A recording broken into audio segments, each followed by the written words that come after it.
and sisters, friends, followers of Salem Speaks. Welcome to our broadcast this evening.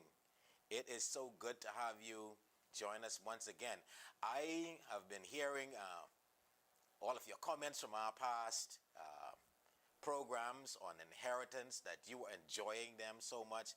You had so many questions and you learned so much from it. We are delighted to share with you in these life-changing and life-building programs that we are putting on here on this outreach program of the Salem Union Baptist Church.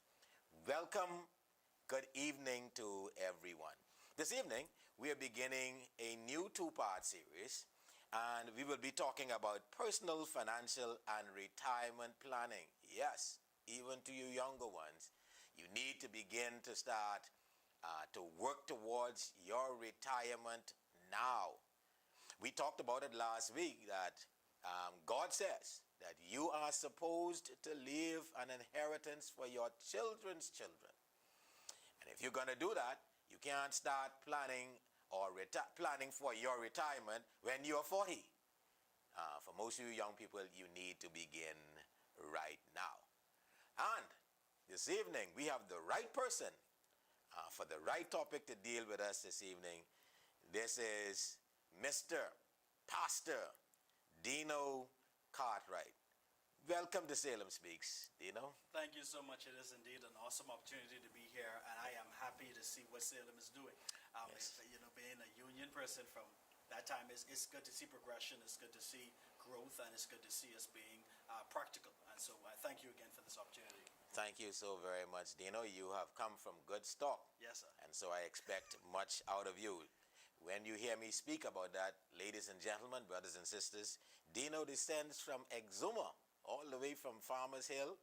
I am from Mount Thompson, so this is an Exuma show this afternoon, and I hope it doesn't put any of you off.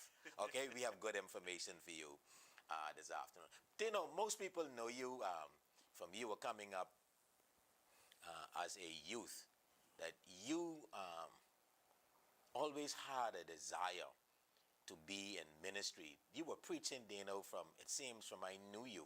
Yes.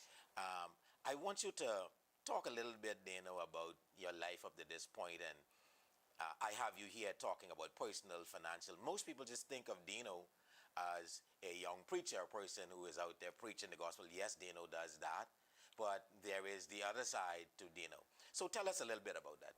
All right. Thank you so much again. So I've studied more than I've never been to seminary, well, not as yet, but I have studied finance. So my first degree is in finance from what was then the College of the Bahamas, now the University of the Bahamas. After my first degree in finance, I went ahead and I studied for my MBA in banking and finance at the University of Bangor.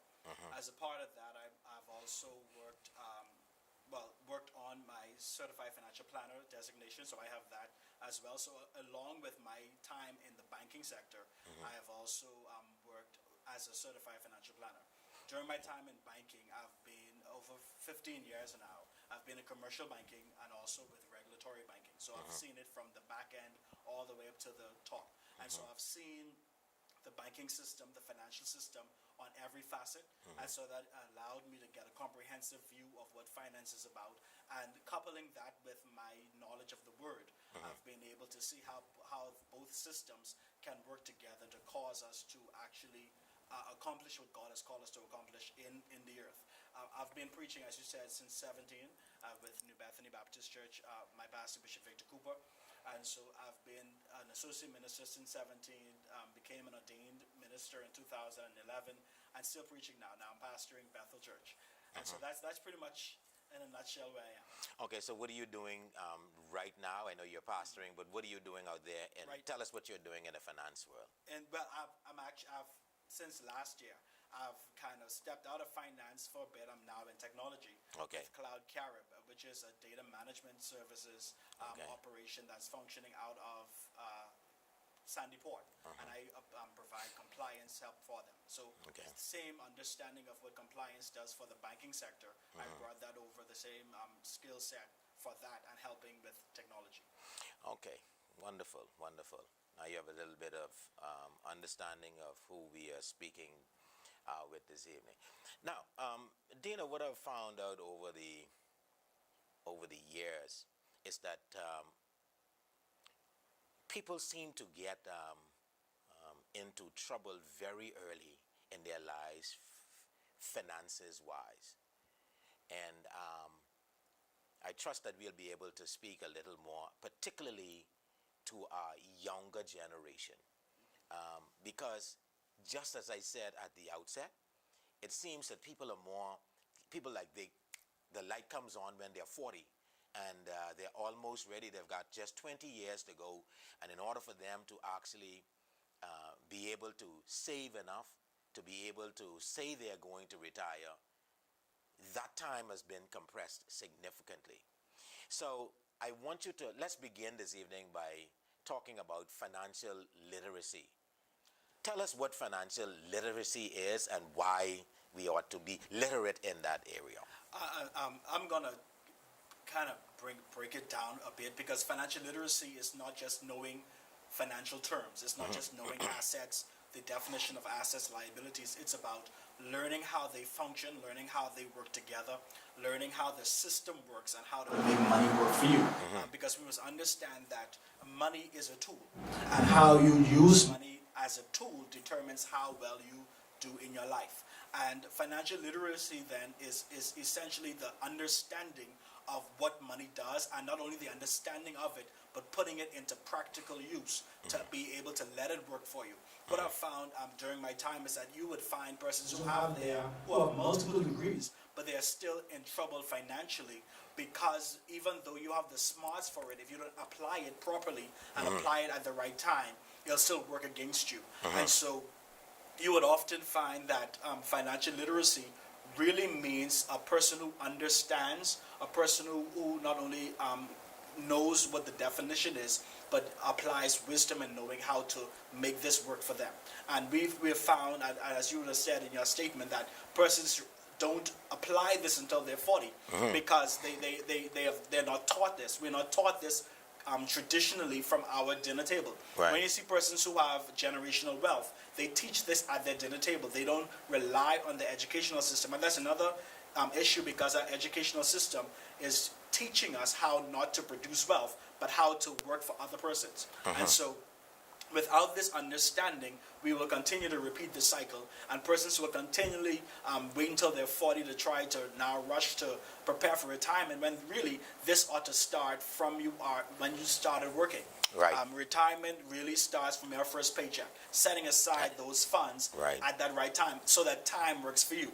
Right. We may talk about it later, but compound interest can either work against you or for you. And, Right. and your time factor is really important. Right. I want to bring something up at this particular point. Hopefully it meshes in with what you're talking about. But I believe it probably was around 20 or at least 20, 25 years ago, where,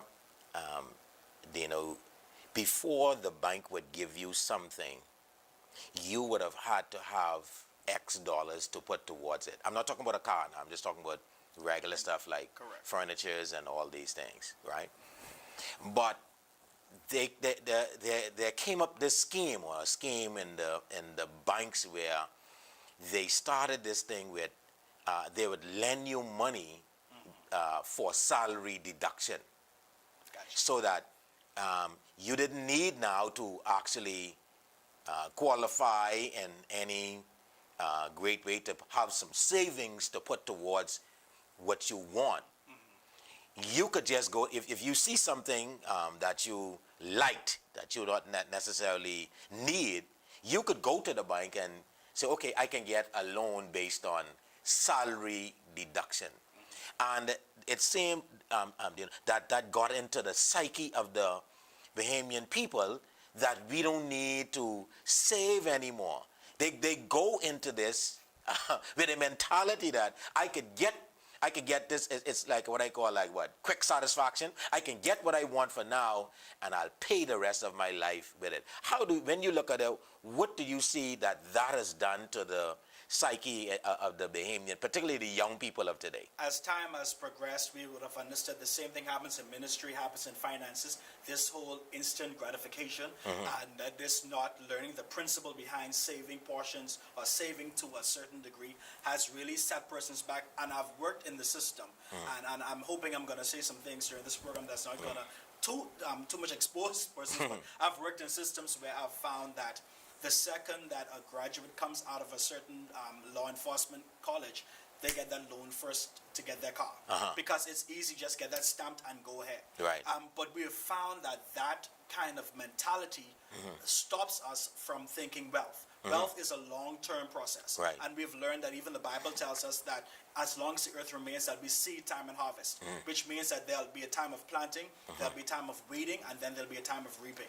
But with this whole thing of salary deduction or even these zero-down loans, Right. Has helped to cripple society because it's not only gratified them with this instant gratification, but it's also lessened that principle of process. And we've lost that understanding of what process means. And because of that, and because we can get it quickly, we find ourselves, you find 25-year-olds who are ramped with bills or loans at $70,000. And now when it comes time to them getting real estate, they can't qualify because they've accumulated debt over things that have already lost their value. They've accumulated debt over things that have already lost. They don't even know what they borrowed for. Right. But they don't have that anymore. And what has happened then is that I don't think even the salary deduction is a problem as much as it's the mindset. Yeah, that the mindset. has happened. Because you find persons now, I know persons who are senior civil servants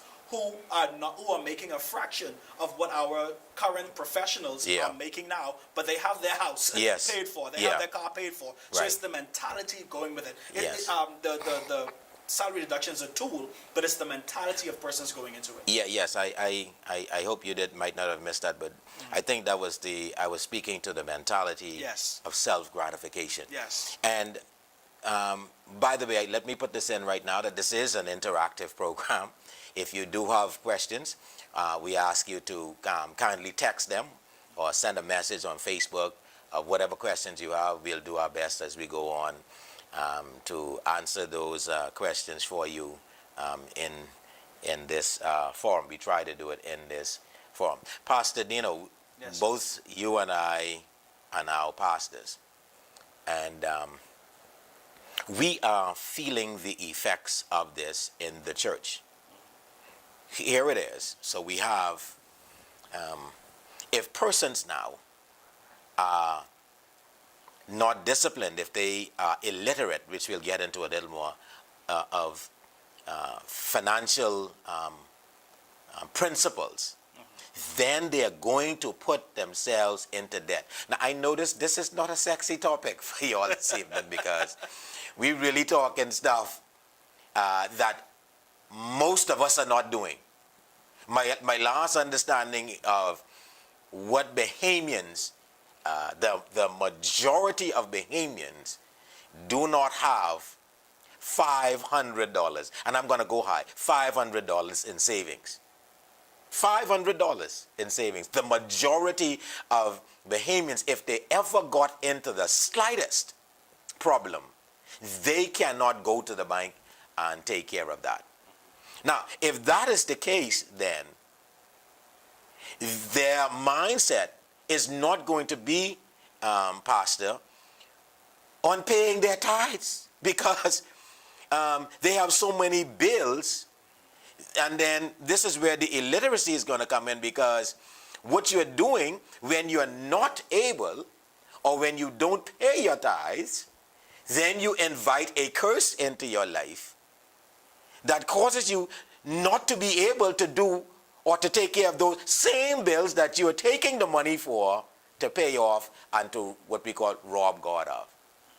So we're getting it, Pastor, on this end, because when people are in debt, they are not able to do for God like they ought to so that they can be blessed.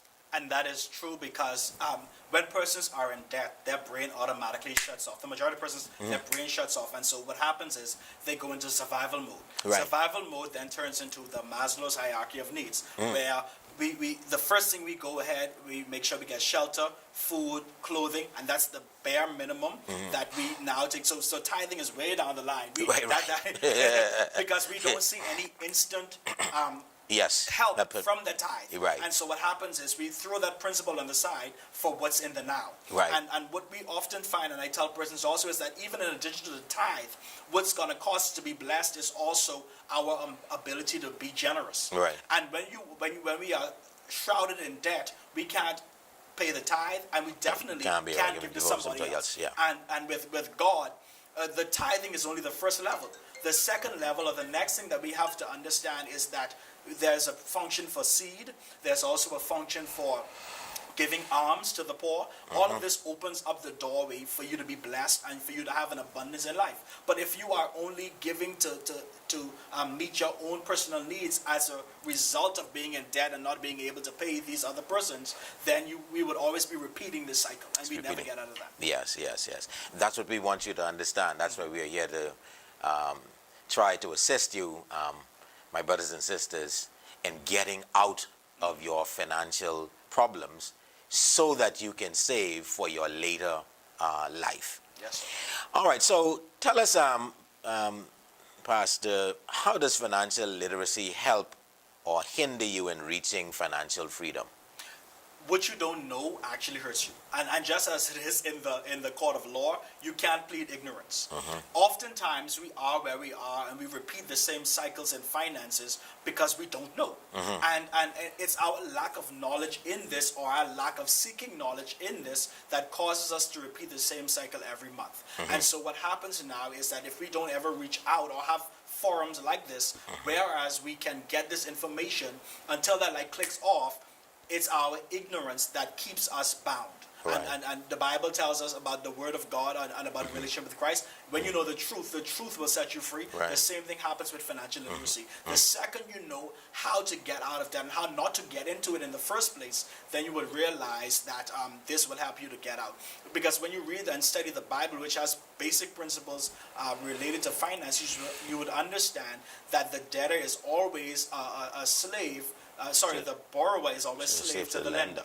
And you would always understand that even when it comes time to signing off with other people, the Bible tells you don't strike hands with people, don't go signing and co-signing on. Because what I found, and this is just a part of it, persons who are younger, I've found, and I've given examples even as early as yesterday, or as yesterday, where you have young persons who are 21, 22, they don't know the principle of signing on other person's loans. Right. So they go to help their mommy, help their daddy with this loan, and they sign off on that to help their parent get a loan for whatever it is. And when they're now 28, 29, now they're getting ready to get married, and they're going with their proposed wife or whatever to the bank to try get a home for their own. They realize, I can't get it because I've already signed on to something else. So we must understand that we've got to teach it in our schools. We must be able to teach it in our churches. We must be able to give persons principles. Right. Principles work. I always tell persons, money isn't a prayer thing.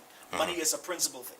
You can pray and ask God for money, but what He's going to do is give you wisdom. Right. And if you don't work the principle will not work for you. And that's why you find persons who are in the top 1, 2, and 3 who may have never said that they were Christian or not, but the reason why they continue to be the richest person in the world has nothing to do with their salvation.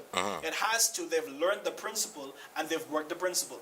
You would find that in the top 5 they always give to the poor. And when they give to the poor, the Bible tells us when you give to the poor, you lend to the Lord, and the Lord will repay. And so what happens is God says, I'm a God of principle. And so despite their relationship with me, if they work the principle will work. And I think that we also ought to say, that you mentioned a word in there, work the principle. And the principles, in order for them to be effective, you still have to work hard. Definitely. All right? That's not a bad word, folks. If you are going to be prosperous, and a lot of people think that prosperous is having a boatload of money. No, just, if you're going to have or live a prosperous life, you've got to invest. What that means is you have to put some sweat in. And you have to go to work. Hear me, young people. Hear me, older people. Work is not a bad thing. If you sleep all day, you are going to be poor. You can pray all day, that's what you say, Pastor. Yes, But sir. at the end of the day, you have to get up, look for a job, and work. I wanted to ask you one thing before you go on to that. Sure. And that is that there's nothing. Let's say I should put this. I don't see that there's something wrong if you get into debt early, as long as you get into the right debt. Right. Now, let's say if you have $50,000 debt at 25, hopefully it would be an investment in real estate or something that you're working towards. I didn't want to just say you shouldn't be there. What do you Right. think about that? I totally agree, because even with debt, you have to understand there's such a thing as good debt and bad debt. What is good debt? Good debt is when you invest or you get a loan for something that brings money back to you. Right. You invest in an asset, that asset would bring you returns that allows you to pay off that loan. Yes. And then after that loan is completed, it still brings you residual income. Right. That's good debt. Right. Bad debt is when you put it into something that you lose value in it. So investing in a car, bad debt. The second you drive that off the lot, it loses value. Even to a certain degree, when you look at a house, and Robert Kiyosaki always argues with this with Rich Dad Poor Dad, he said he doesn't even consider his first house an asset, in that the only thing that your house is it takes money from you if you're not getting rent back from it. But this helps to build at least a stable, steady place, so that you don't have to build a palace if it's not bringing you money back. Right. And so it helps us to be conservative in what we live in. We're not telling persons how to live, because you would have worked out and this is what you live in. But if you've got 7 rooms and you've only got 2 of you living there, that's wasted space. That's extra money that you could have used to help another generation, 2 generations behind you. Because the Bible tells us that we must understand, Pastor Rule, that in the kingdom, management is not about maintenance. Management is about multiplication. God is concerned about every bit of money that comes into our hand is seed. And so if we always spend everything we make and we don't invest a part of it, we're eating all of our seed. Right. And if we're eating all of our seed, we can't expect a harvest. In the kingdom of God, what God calls management is not just keeping things steady. It means that you ought to multiply based on what you've got, based on the principle or the parable that Jesus gave. With the talents, the Bible said he gave one, he gave the next one 2, the next one 5. And he went off on a long journey, came back, checked on them. The one who he gave 1 to, he hid it, gave the master back 1. But even though he gave back the master what he gave him, the master still called him wicked and slothful. Right. The one who got 2, he brought the master 4, so he got blessed. The one who got 5, he got 10. And then the master took from the one who had 1, gave it back to the one who had 10. Why? Because Jesus says, it is expected of you not to just give me back what I've given you. I'm expecting you to multiply it. And a lot of persons now are watching this program say, man, listen, I'm already in debt. I'm already here. There's no use for me to even concern about it. But everything, like the prophet told the widow woman who in 2 Kings 4, what's in your house? There's something in your house that you don't use anymore, that you can sell to bring about a return to go and make an investment. There's something, and when you get to this place in your life where you're laden in debt, there's something in your house, there's something that you can do with your hands that will cause, and this goes right back to diligent hands will rule. There's something you do with your hands that could bring back that money. I always tell persons, go in your closet, go in that section of the closet that you can't see with your naked eye. You know, those far left and far right corners. There's something in there you can sell and bring back a return on it. Yeah, talk about something interesting that you mentioned just now, Pastor, and that is the and I think like Bahamians, we do this a whole lot because we feel that our home is what we consider to be our palace. It's what we have worked for most of our lives, and generally speaking, most Bahamians now have cut down on the number of children that they have. But they're increasing the square footage of the house. So talk about it, because I think what happens is, in a number of instances, they are not thinking about when I get older and I retire, that big house now that just me and my wife are in, it still needs maintenance, not just the room where we live. Right.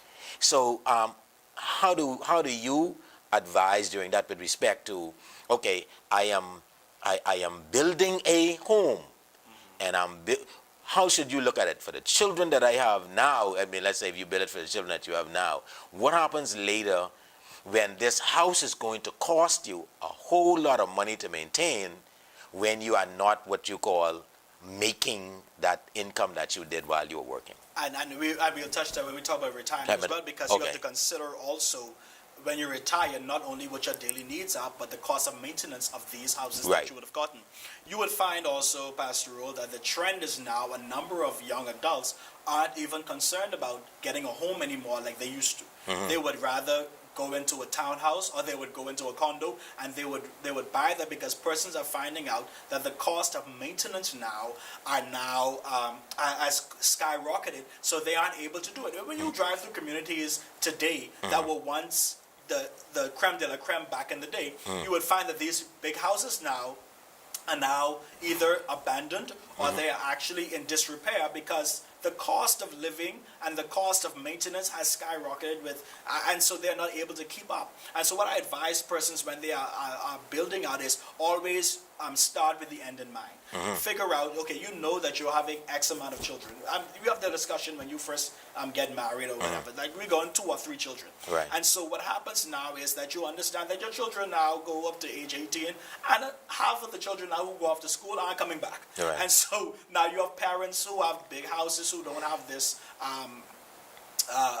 the children coming back to have to maintain it. And so what used to be a status symbol back then is no longer a status symbol now. So I advise persons, when you're going ahead and building a home, build with it in mind, can I maintain this after I've come to a place of retirement?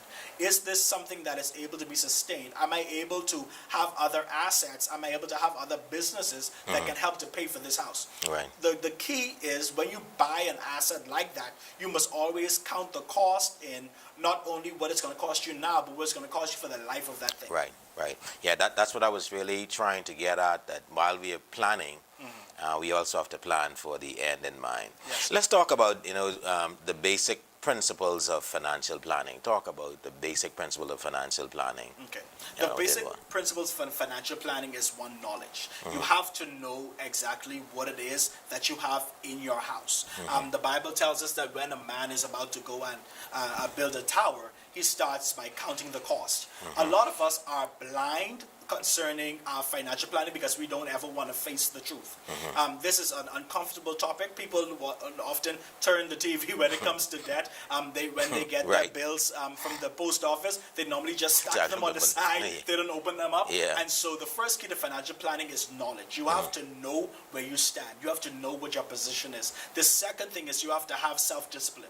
Right. You have to actually be at a place where you can make up your mind concerning what it is that you have to do, and you have to actually have the willpower to follow through. The issue that a number of persons have when it comes to wealth and building wealth for their life, it's not really the amount of money they're making, it's about their discipline and their consistency over time.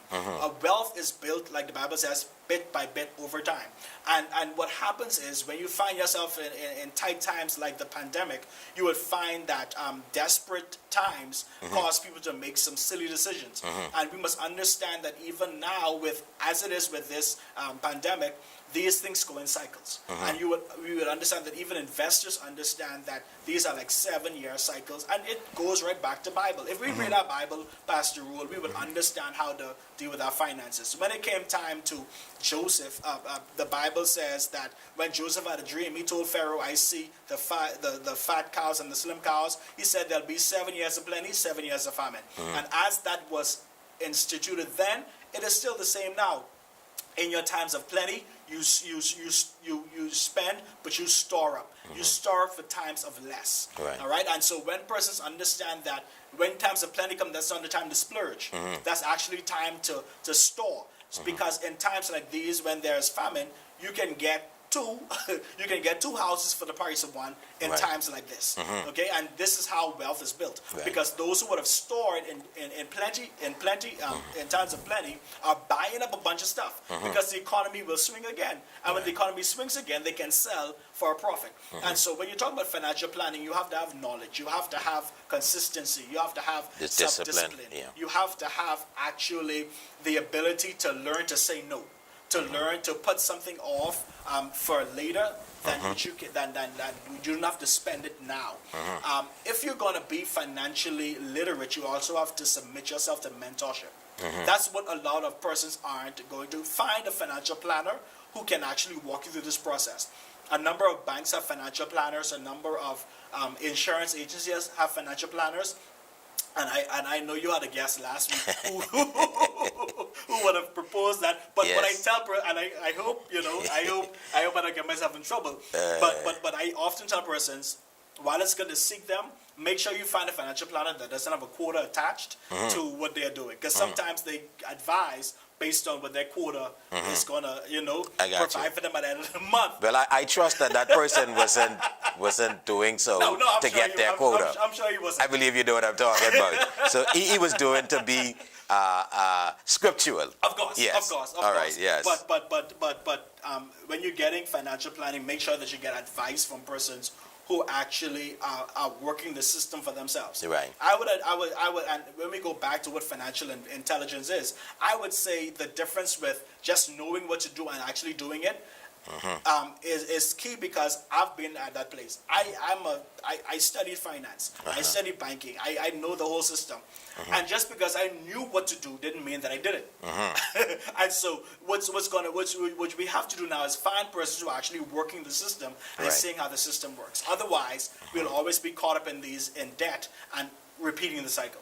Okay. I have a question here, Sure. and last week I believe that one of my guests actually spoke concerning this point. Okay. But the question is, do you recommend debt consolidation loans? Do I recommend it? Here's Debt consolidation where, loans. and Ambassador, I love now that I'm not working in the bank, so I can actually speak without any. Yeah. I actually suggest debt consolidation loans because you can get all your debt in one place. You can kind of track them and then pay a lower rate and all of that kind of stuff. But Right. however, what I tell persons is this lower rate is as a result of them extending the amount, the time of the debt that you've had. So you may have had different debt structures, and each of them are 5 years, 4 years, whatever. But to get this lower rate, there's a price that has to be paid. The bank never loses. So what happens is they're going to extend your time of your loan, but for that lower rate. And oftentimes I tell persons, don't get a debt consolidation loan if you've not yet mastered that self-discipline. Because what I've found in my time at the bank is persons who get debt consolidation loans, it's good, it lowers their rate.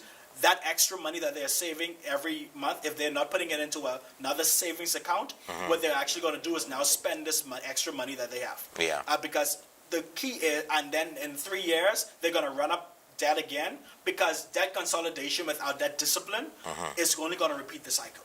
Okay, so the key word there is discipline. Yes. And So and that's a very, very difficult I thing. have nothing against debt consolidation.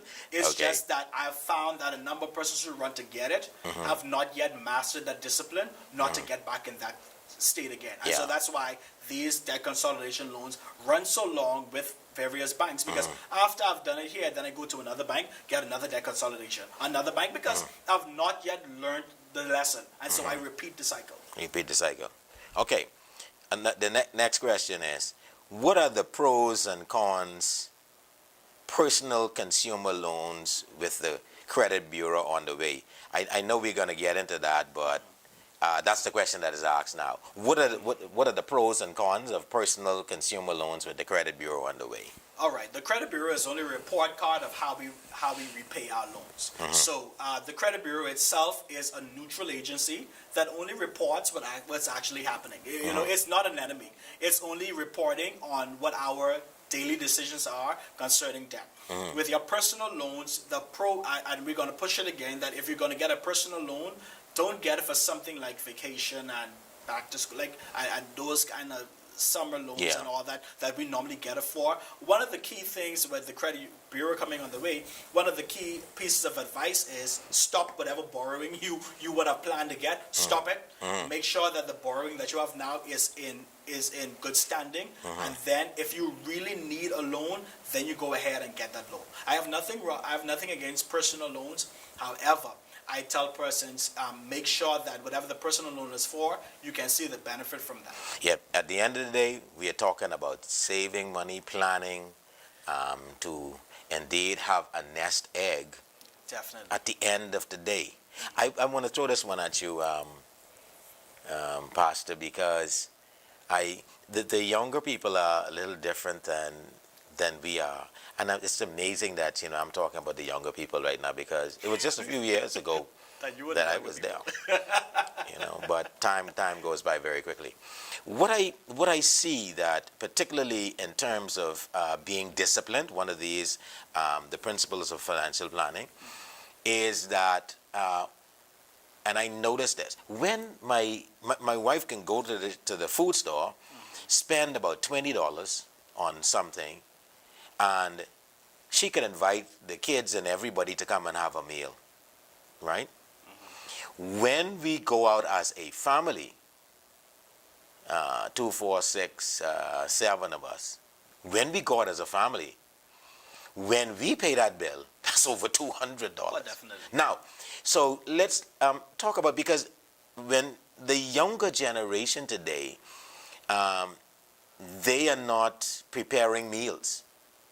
So it's like you're purchasing 3 meals a day. So I'm just picking one of these expenses that we have. In terms of disciplining ourselves to get to where we want to be, to save something, let's just talk about something like that. And what do you recommend that? Because they say, listen, man, we need to get out every night, and which I understand. You need to get out every now and again. Right. But how much is too much of that? Because that's a huge difference between $20 and $200 and some dollars to $300. What I would tell persons is discipline is something that is a byproduct of vision. The Bible tells us without a vision, the people perish. If we're talking about cutting back on meals here or everything like that, not cutting back on meals, the expenses, sorry, yeah. on expenses, yes, yeah. on spending out. The key is that is the end product of actually a person having a vision or a clear picture of where they want to go. When you have a clear picture of where you want to go, these disciplines or these restraints are a natural thing that comes out. Right. Because the Bible tells us again, without a vision the people perish. What the actual translation of that is, where there is clear revelation of something or where there's a clear picture of where you want to go, you cast, where you don't have that, you cast off restraint. What happens is, what I would tell young persons is that we need to go back to a place of where the cooking. Not everybody learned how to cook. That's another thing, because the older generation didn't really teach us how to how to cook. And so what happens is we have to learn how to minimize. We have to learn how to make this make sense. Set a budget. Set a budget to say, okay, this is what I'm spending on food this month. If you have to put it in a separate envelope, do that. This is what I'm going to be spending on food this month, whether it's eating out or buying grocery. This is all I'm spending. And then learn. I would even advise them, go on YouTube. That's free. Learn how to cook. Learn how to be creative in what you're doing. There has to be balance, but I always tell persons that sometimes balance is a facade, and it's something that we're running after that we'll never get. I often teach persons it's about prioritizing, and it's about knowing what your goal is, what your clear vision is for where you're going, and let that guide you in what you're able to spend. And so I can't tell persons how many times to eat out, but I always tell them, listen, what is your vision? What is it that you want to accomplish? What is it that you want to do? And based on that, what's the dollar figure? Because when you set goals, and that's a part of financial planning too, setting goals. When you set goals, your goals must not just have an end date. Your goals must also have a dollar value. Right. And if your dollar value is $5,000 in 6 months, anything that kind of takes away from the $5,000 goal, you'll find a way to make it work. And once you set a budget, I've found, Pastor Rule, that when you've only got $4 left in your pocket, we learn how to make that stretch. Yeah. And so if we put that into a budget and say we've only got $10 to spend, we'll learn how to make that stretch. Actually, we're going to segue into budgeting in just a few minutes. Sure. I just wanted to mention, to say this, that some of the things, ladies and gentlemen, that we're talking about this evening are so very important to you making it. Everybody wants to, at the end of the day, like live out a good life, be able to retire and not have a lot of stress with retirement and so on and so forth. But it's going to take something in order for you to do that. You're going to have to invest something. Correct.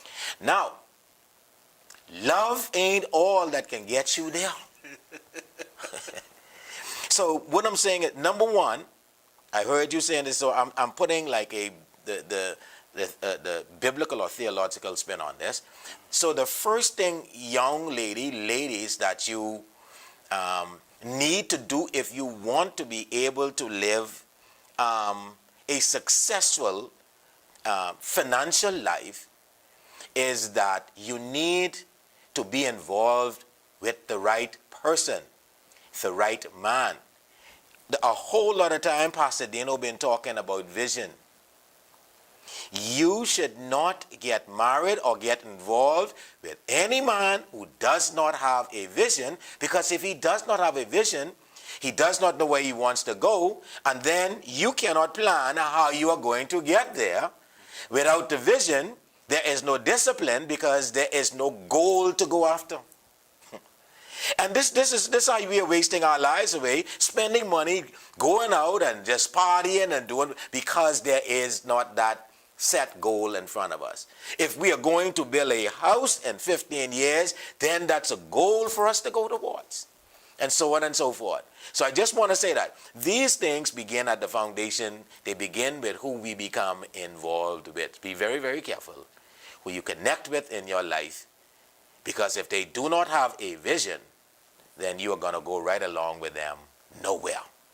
So please, let's do that. So Dino, let's move into, you missed actually, I wanted you to really talk about two of them, two more principles before we go into budgeting: diligence and risk. Okay. Diligence goes back to that hard work that you talked about. If we're going to talk about financial planning, we have to understand that the Bible tells us in the book of Proverbs, diligent hands will rule. Diligence doesn't only speak to working hard, because what we have found is that persons who work 2 and 3 jobs never really make it ahead. We all know persons who work 2 and 3 jobs, but they've never really made it ahead. And it has to do with the system, it has to do with the law of averages, but it doesn't really add extra to your life. But the Bible tells us the key is learning to have a skill. When I say have a skill, I mean to master your craft. And what we haven't taught persons is that the way that we compete is that we have to learn how to master our craft. You would often find that when they talk about globalization in the country, that causes everybody to start picketing and rioting and that kind of stuff. But we are literally headed toward a world where we are globalized, where we have to now compete with somebody from away.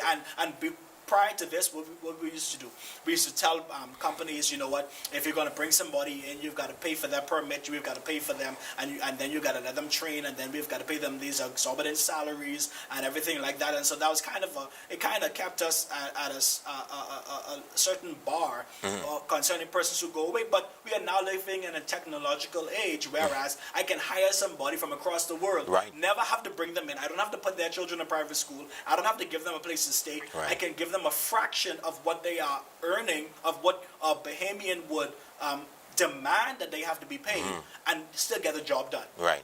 And, we often, and I'm sure I'm going to get in trouble now, but we've often had persons who say, because I'm Bahamian, I demand this job. That is no longer the world in which we live. And so what's going to cause you to be able to compete with somebody from across the world is the skill set that you would have done. The Bible says that a person who is skilled is able to sit before kings, meaning sit among leadership. A part of your financial planning, a part of you getting ready to advance in wealth is those who are the most skilled in their area, those who can distinguish themselves among their peers, they're the ones where the money is going to flow. So I would advise young persons who are listening to this, don't just go ahead and get a broad degree. Find a way to specialize. Find something to be the master on. Right. Being a jack of all trades, that's good, but you've got to learn what is your area of skill. What is it that when I think about you, what is it that's the first thing that jumps to my mind? Right. That's how you develop that skill. The second thing is risk. As you continue to make financial plans, you have to determine what's your risk appetite. The younger you are, the more risk you can take on. The younger you are, the more what we call extravagant investments you can make, the more chance you can take. And that's why we tell persons, when it's time to plan for your retirement, start early. Retirement plans often invest in these bond markets, right? And so you have different types of bonds in these markets. You have the conservative market, whereas you invest in government stock and these lower and the safer products, and so you get a safer yield. The lower the risk, the lower the return. The higher the risk, the higher the return. If you start early, you can now let your retirement plan or your pension plan invest in these higher risks, so that over time you can get a higher return. Right. Knowing your risk level and being able to take calculated risks is the key. We often tell people, be careful, don't take risk. Don't put all your eggs in one basket, but if you calculate it right, you can put all your eggs in one basket and diversify from there. And so that's what I advise persons.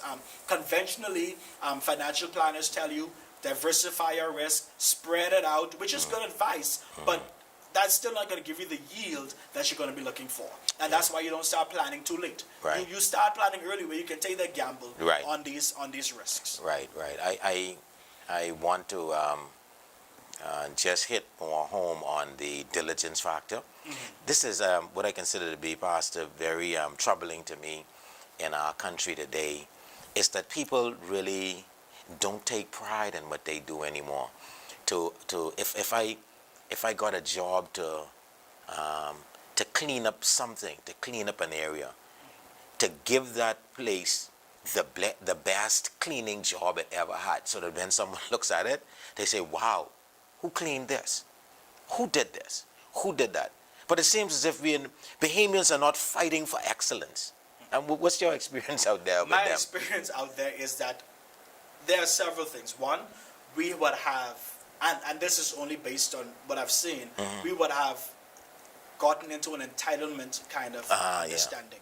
Whereas we believe, because of my passport, I have a right to this. Granted now, because this is your country, because you were born here, there are some things that should be set aside for us. Understood. Right. But if you're going to open the market and make the Bahamas financially competent, just as we have other nations in the Caribbean who are even in our hemisphere, that are competing against us, like your Bermudas and your Cayman Islands and stuff, their population is mixed. Because they've opened their population to persons coming in and adding value to their population. What we have understand is that there is nothing that is guaranteed us. Whatever we will have, we have to work hard for.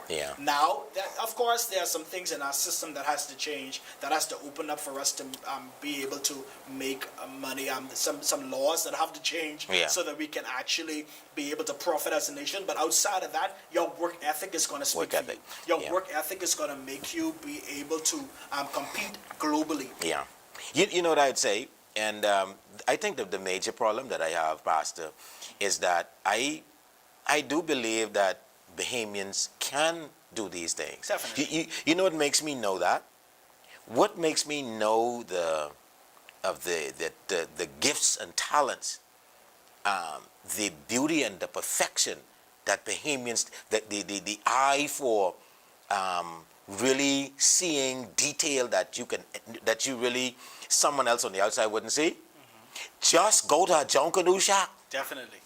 So it means that we do have this gift. We do have this eye for excellence, because as a matter of fact, we're almost in May. And should COVID quiet down a little more and people get vaccinated and we could have Jonkanu, they would be in the shack from June. But you So know, they know how to work and they get something done. but you know the thing then that causes me to think now, Pastor Rule, is it then that we don't have the strong work ethic, or is it then that we don't have enough things that we have interest in?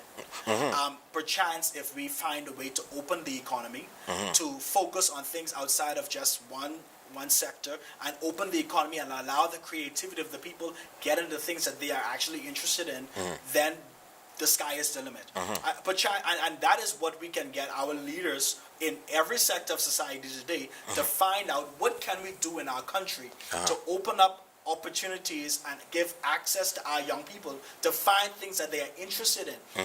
The conventional, traditional way of learning is no longer workable in this current society. We are now in the information age.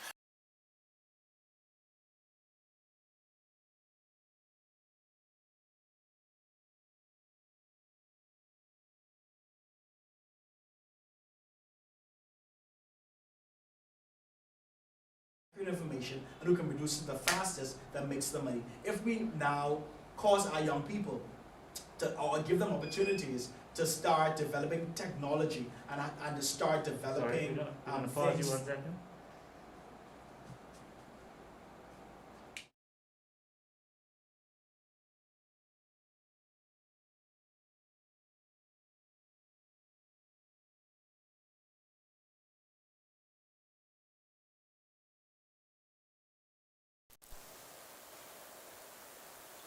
All right, ladies and gentlemen, sorry for that little technical difficulty, but we are back. And I believe, Pastor, we were talking about the creativity Yes. of the Bahamian mind. Yes. And I think you were speaking to that we need to probably engage our people into various kinds of technologies so that they can explore this vast gift and talent that they have. I have no doubt in my mind that we have the best and the brightest here in the country, because we have Bahamians all around the world who are making things happen in every sector. What happens is two things that we must provide for our young people, and this is for leadership in every sector, even those seeking leadership next year, provide access and opportunity. If you provide those two things, you can find the inner abilities of our young people coming to the fore. That's why with Junkanoo we have no issue, because that shows that there's a certain ilk, and this has nothing to do with persons who are academically intelligent. We must now tap into persons who are able to get into not only science, technology, engineering, but arts. That's a new thing that we have to get into. They've moved from STEM, which is science, technology, engineering, and math, to now STEAM, science, technology, engineering, arts, and mathematics. Right. And so we have to now provide these opportunities for our young people to bloom and to blossom. Now, here's what we are saying, that there are areas that we find that Bahamians they're excellent. They have an eye for what I would say basic, and particularly with Junkanoo, perfection. When they go on bay, they want everything to be at a particular level. Now, what we need from them, Pastor, is to have that same drive and that same desire in other areas, because at the end of the day, you still will need to be the best in various disciplines. And that is going to take hard work, which means that we need to take better care of our time and our focus. What are you investing your time in? Right now, you just can't sit back. Education is so, available. Yes. You can, this right here in front of us, this gives you opportunity to be able to expand your knowledge around the clock at your own leisure, to try to perfect your craft. Everybody today, Pastor, is trying to perfect their craft, because when you perfect your craft, you bring the world to you. Definitely. That's what we want to give us your thoughts on that, When Pastor. you perfect your craft, the Bible tells us that we open the door for us to sit before kings. Right. We actually have the ability, and it's not only perfecting the craft, it's actually walking in character together. Right. Because while your skill may open the door for you, it's your character that keeps you in that room. And so we have to teach both at the same Right, time. right. But when it comes to developing our skill and mastering our craft, that is the only signature that one has in a world like this. When everybody, COB is, I'm spilling out thousands of bachelor's degrees every year. They're spilling out master's degrees. We have a world where now everybody has the same information, the same degree, the same diploma.